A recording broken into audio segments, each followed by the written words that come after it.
là, je vais vous présenter pourquoi cette exposition sur Abel Tyran. Donc Abel Tyran, donc c'était un résistant, chef du réseau de Parigny-l'Évêque. Donc nous avons voulu lui rendre hommage parce que ça fait 80 ans qu'il a été arrêté en mars 1944. Donc nous avons reconstitué une salle de classe parce que sa femme, ce monsieur Abel Tyran, était directrice de l'école. Donc, quand les Allemands sont venus l'arrêter, ils ont été aussi dans la salle de classe de sa femme. Donc, j'ai eu la chance de retrouver tous les manuels scolaires de tous les enfants de Parigny-l'Évêque, que maintenant, ils ont plus de 80 ans. Voilà. Donc, c'est pour ça que nous avons voulu refaire une petite salle de classe. Donc, après, nous avons voulu faire chronologique avec la famille d'Abel Tyran, tout son parcours jusqu'à le travail mémoriel de sa femme jusque dans les années 49, les années 50. Donc ce Abel Tyran est pas de la Sarthe. Non, il n'est pas de la Sarthe. Il vient des Deux-Sèvres. Donc il arrive en Sarthe à cause de sa première femme, parce que sa première femme, Marie, elle était atteinte de tuberculose. Donc il vient ici en Sarthe à cause de sa femme.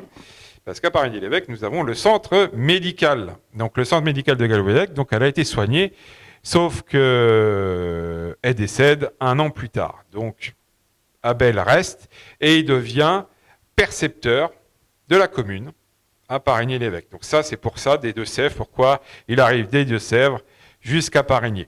Donc son engagement au niveau de la résistance va commencer dans les années, je dirais, 40, parce que son engagement, c'était aussi, il a créé une section avec l'ACO, l'Association Automobile Club de l'Ouest, pour envoyer des colis de prisonniers, des colis, en Allemagne.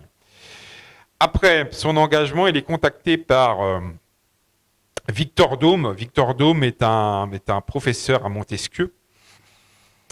Et il lui demande de créer un réseau à Parigny-l'Évêque pour pouvoir recevoir des armes. Donc des conteneurs de parachutage sont arrivés à Parigny-l'Évêque pour alimenter le réseau. Donc le réseau, c'est réseau OCM, Organisation Civile et Militaire.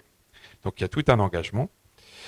Nous avons aussi décidé, dans le cadre de cette expo, d'aborder aussi un deuxième réseau de résistants qu'il y avait sur la commune, c'est le réseau FTP, réseau communiste de Casimir Vérité. Donc on a aussi tout le parcours et nous avons la chance d'avoir un des anciens résistants qui est encore en vie, qui va venir demain, qui a maintenant quasiment 97 ans, hein, qui est encore en vie. Hein. Donc là, on a tout son parcours, son arrestation, et après, donc il a été arrêté, envoyé à la prison des Archives rue des résistants internés au Mans, où il fut interrogé et torturé pendant un mois. Et après, il est envoyé en déportation sans avoir parlé. Il n'a pas dénoncé ses camarades. Donc, il est envoyé à Dora. Alors, il a fait Buchenwald, Dora, et le dernier camp, c'était Bergen-Belsen. Donc, il meurt à Bergen-Belsen. Le camp de Bergen-Belsen est libéré par les Anglais. Mais sauf que Abel Tyran était trop malade, il était aveugle, il meurt, et la famille n'a pas récupéré le corps. Voilà. Donc tout son parcours, donc là on peut voir tout son parcours. Donc on a eu la chance, c'est que il y a 2 ans de ça, suite au décès du fils et surtout de la femme du fils Abel Tyran, ils ont vidé la maison.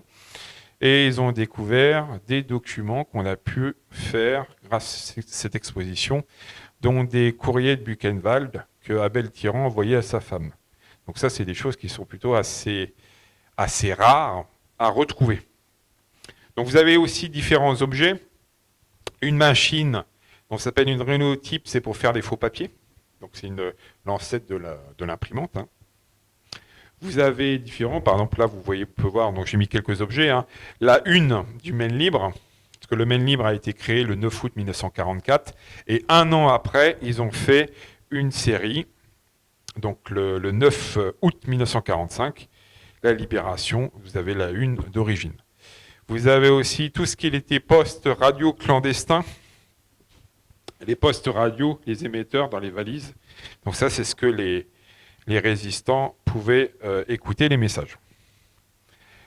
Donc après, on va dans l'ordre chronologique un petit peu des événements. Donc là, il est mort en déportation. Et après, il y a eu un gros travail de sa femme, qui s'appelait Yvonne Tyran, l'institutrice, pour reconnaître que son mari était bien résistant et bien déporté. Parce que ça a été très compliqué après la guerre, surtout parce qu'elle avait 2 enfants, qu'elle soit reconnue veuve de guerre pour avoir une petite pension.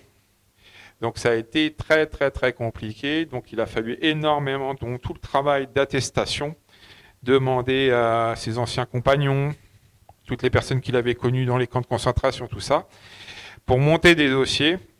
Et ça a été très compliqué. Heureusement qu'elle était institutrice et qu'elle avait savait écrire et avait fait des études pour monter les dossiers. Donc voilà un petit peu le parcours. Donc là aussi, on a une vitrine avec quelques objets qui retracent la partie. Là, c'est pas sur plus la déportation, c'est tous les prisonniers de guerre et aussi les personnes qui ont été engagées, qui sont parties au STO. Donc le STO, c'est le service du travail obligatoire. Donc c'est Pétain qui avait instauré ça pour que les Français aillent travailler en Allemagne. Donc nous, on a eu aussi beaucoup de personnes qui sont parties. Donc on a eu beaucoup de prêts et beaucoup de dons des habitants de la commune. Quelques photos de l'exposition sur Abel Tyran.